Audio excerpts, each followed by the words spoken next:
Robert Lanza was called by the New York Times one of the three most important scientists alive today. Just to give you an idea of the caliber of our next presenter. Well, I'd like to thank Mauricio and the organizers for having me here, but I do have to say that yesterday I was at Logan Airport on my way here, and I was just about ready to get on the plane, and lightning struck the airplane and fried the electronics. And so while I was waiting there for the next airplane, I thought maybe someone is trying to send me a subtle message. But anyways, I would like to talk to you here about biocentrism, which is a new theory of everything which arrives at the same conclusions as non-duality. So every now and then a very simple but radical idea shakes the foundations of knowledge. So when the discovery of the earth, that it wasn't flat, challenged the way people perceived themselves in their relationship with the surroundings. Our ancestors were challenged to believe that the earth was round even though the ground they walked on was flat. And nothing in everyday experience revealed anything about the truth of this idea. So if the earth was really round, it was argued that people at the bottom would fall off. So it was considered complete nonsense 500 years ago. So likewise, biocentrism is turning the world upside down again, with the seemingly simple idea that the universe arises from life, not the other way around. So switching the perspective of the universe from physics to biology undoes everything we know about the universe and life in it. We think that life is just an accident of physics, but a long list of experiments suggests exactly the opposite. Amazingly, if you add life and consciousness to the equation, you can explain some of the biggest puzzles in science. For instance, it becomes clear why space and time, indeed the properties of matter themselves, depend on the observer. It also becomes clear why the laws of the universe itself are fine-tuned for the existence of life. So until we recognize the universe in our head, attempts to understand the world remain a road to nowhere. So scientists fail to recognize those properties of life that make it critical for our existence. So the view of the world in which life and consciousness are bottom line to understanding the larger universe is called biocentrism. And it revolves around the way our consciousness relates to a physical process. It's a vast mystery that I've pursued my entire life with a lot of help along the way. So I've come to conclusions that would shock many of my colleagues and predecessors, placing biology above the other sciences, in particular physics and chemistry, in an attempt to understand a theory of everything that has eluded these other disciplines. We're taught since childhood that the universe is divided into two entities, ourselves and that which is outside of us. So this seems logical. Self is commonly defined by that we can control. So I can move my fingers, but I can't wiggle your toes. The dichotomy then is based largely on control and manipulation. So the basic biology, however, tells us that we don't control most of the trillions of cells in the body any more than we do control a rock or a tree. So consider everything around you right now. Me up here at the podium, your hands, your body. Language and custom all say that that's outside us in the external world. But you can't see anything through the vault of bone surrounding your brain. Everything you see and experience right now, your body, the walls, the ceilings of this room, are an active process that's occurring in your mind. You are this process. You're not just the part that you control. So your eyes just aren't portals to the world. You think you just see out there, but again, you can't see through the cranium. So what you're seeing, again, is everything that you think right there is out there is actually a construction happening moment to moment in your mind. So again, I want to emphasize that this is all happening in your head, and even the light from the bulbs in this room, they're moving through a space that's actually created in your mind. So consider everyday reality. So for instance, the weather outside. You see a blue sky out there, but the cells in your brain could be changed so that everything that's blue looks green or red. Could even do a little genetic engineering so that everything that's red makes a noise or vibrates or makes you want to have sex like some birds. Or, for instance, you think it's bright out, the circuits in your brain could be changed so that it's dark. You think it's hot and humid, but to a tropical frog it would look cold and dry. So this logic applies to virtually everything. Bottom line is, and the first principle of biocentrism is that reality involves your consciousness. It could not be there without your consciousness. Emerson once said, "We have learned that we do not see directly, but mediately, and that we have no means for correcting the colored and distorted lenses which we are, or of computing the amount of their errors. Perhaps these subjective lenses have a creative power. Perhaps there are no objects." So why is everyone surprised at the experimental findings of quantum theory? It's because we're still operating in a severely outdated paradigm. We still believe there's an external world that exists independent of the perceiving subject. So philosophers and physicists from Plato to Hawking have debated this. Niels Bohr, the great Nobel physicist, once said, "Not so. When we're measuring something, we're forcing an undetermined, undefined world to assume an experimental value. We're not measuring the world, we're creating it." And this is from a physicist. And at the legendary debates, Einstein presented ingenious ideas supporting the idea of a real world out there. But Bohr shot every one of them down one by one and gradually convinced his colleagues of his point of view. Today, however, most people still believe there's an external world out there. This issue, of course, is ancient and predates biocentrism, which of course explains why one view and not the other has to be correct. So let's consider a little of the physics, the real experiments. Consider the famous two-hole experiment. When scientists watch a particle go through two holes in the barrier, it acts like a little bullet and logically goes through one hole or the other. But if you don't watch it, it behaves like a wave and can go through both holes at the same time. So why should a particle out there change its behavior depending on whether you watch it or not? And of course the answer is that reality is a process that involves your consciousness. And again, there have been many, many versions of that experiment. Consider Heisenberg's famous uncertainty principle. If there was really a world out there with particles just bouncing around, then we should certainly be able to measure all of their properties. But you can't. So for instance, a particle's exact location and its momentum can't be known at the same time. So why should it matter to matter or to particles what you decide to measure? Again, the answer is simple. The particles aren't just out there. Again, we can go on and on. One more, entangled particles you've probably heard of. How can particles possibly instantaneously be connected at opposite sides of the galaxy out there in violation of the speed of light? Again, they're not just out there. Space and time are tools of our mind. They're forms of animal understanding. So this is the problem, in a nutshell, is that we look at the world like a chipmunk or a squirrel. The squirrel opens his eyes and sees the acorn, and it's just miraculously there. He grabs it and he scurries up the tree without any further thought. And we humans are the same. We wake up in the morning and the world is just magically there. We go through life, we drool, completely oblivious to what's going on around us in the world. But experiment after experiment shows that not a single particle out there exists with real properties until it's observed.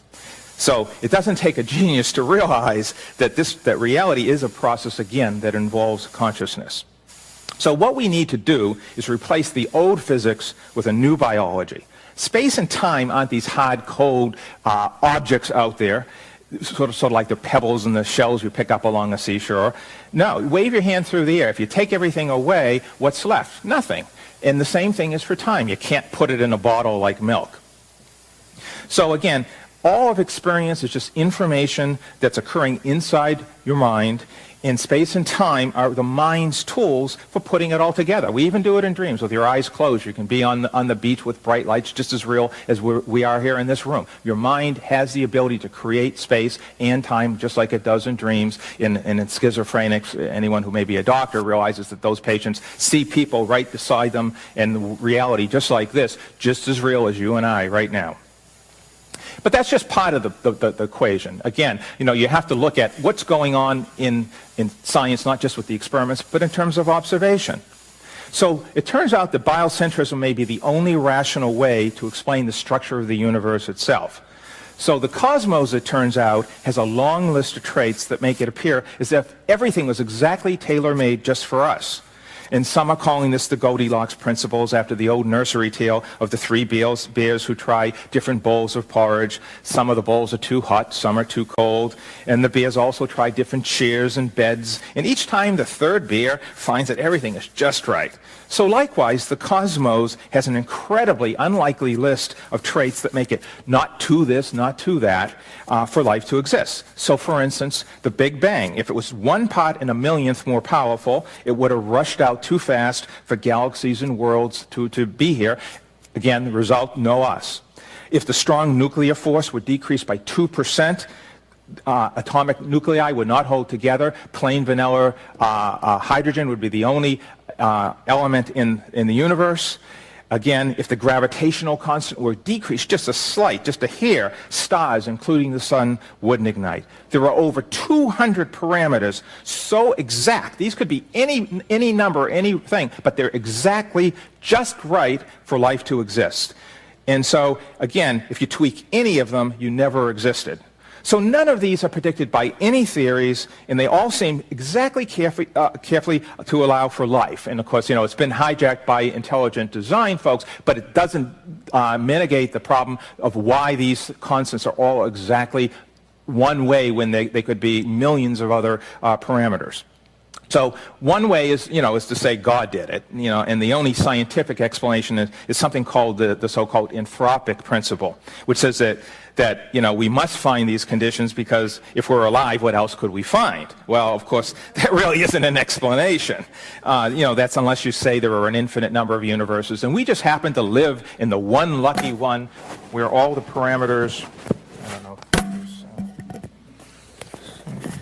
all the parameters are exactly right.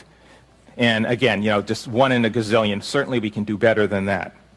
So obviously no universe that would allow for life could possibly exist from a biocentric point of view.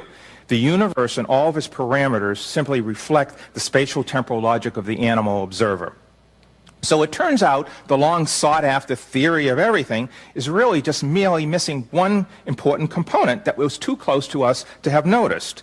So some of the thrill that came with the announcement of the human genome had been mapped, or that we're understanding the Big Bang. It rests in our desire for completeness and totality.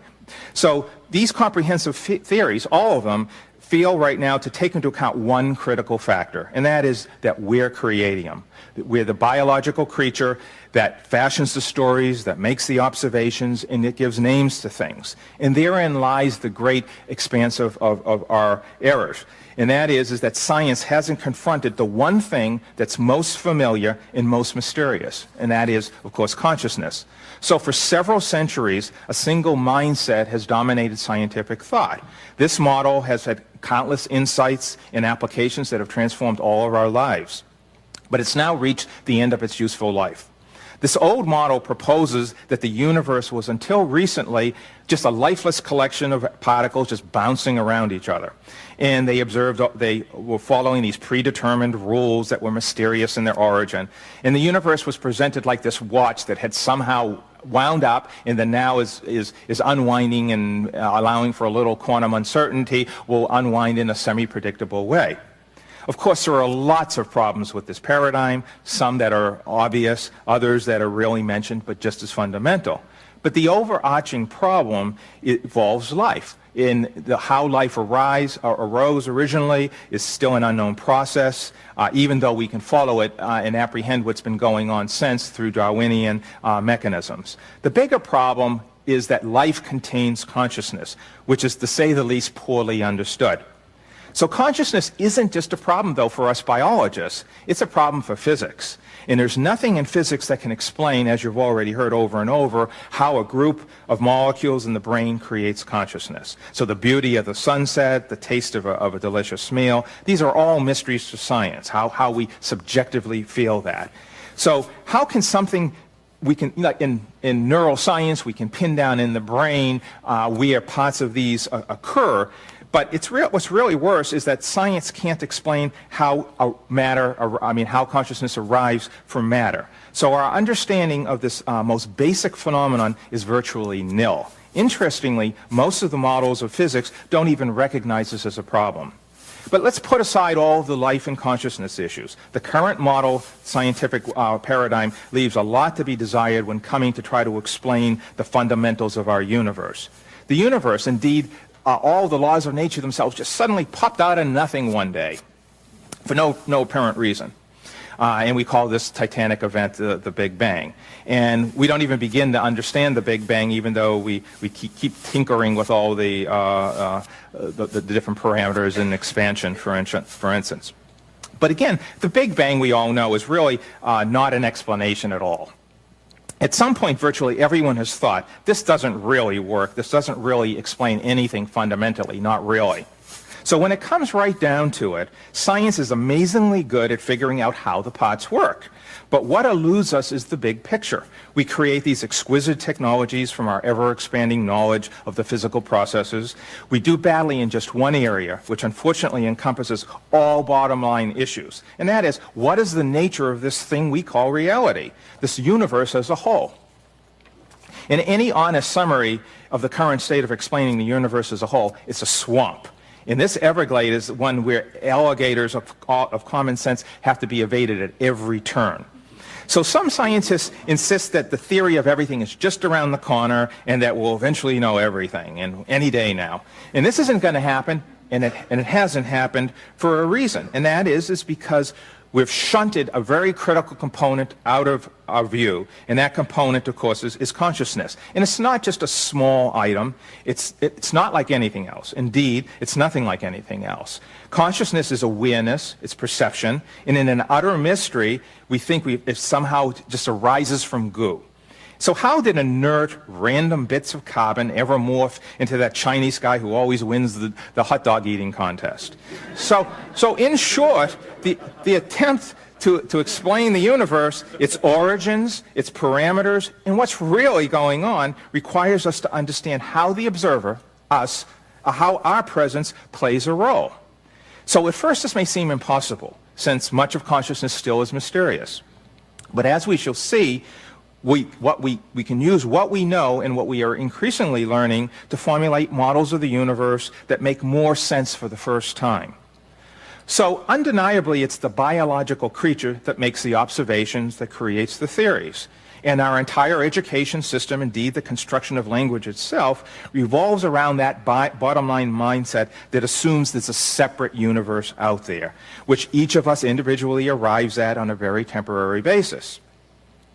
It's further assumed that we accurately perceive this external, pre-existing reality, and we play little or no role in its appearance. However, starting in the 1920s, the results of experiments have started to show just the opposite.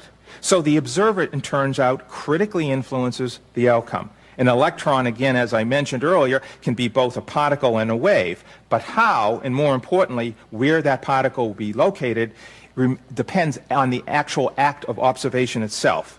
And again, this is most famously illustrated in the two-hole experiment, which has been performed so many times in so many variations that it's conclusively been proven that if you watch a subatomic particle or a bit of light pass through two slits in a barrier, it will behave like a particle. And it creates these solid-looking hits on a barrier that the physicists can measure. And so like a bullet, it goes through one hole. But again, if you don't observe its trajectory, the particle then exhibits the behavior of a wave and can go through more than one hole at the same time. And since then, the list of paradoxes and intractable problems has continued to grow, starting with those accompanying the Big Bang. For instance, how could the entire universe just arise out of nothingness?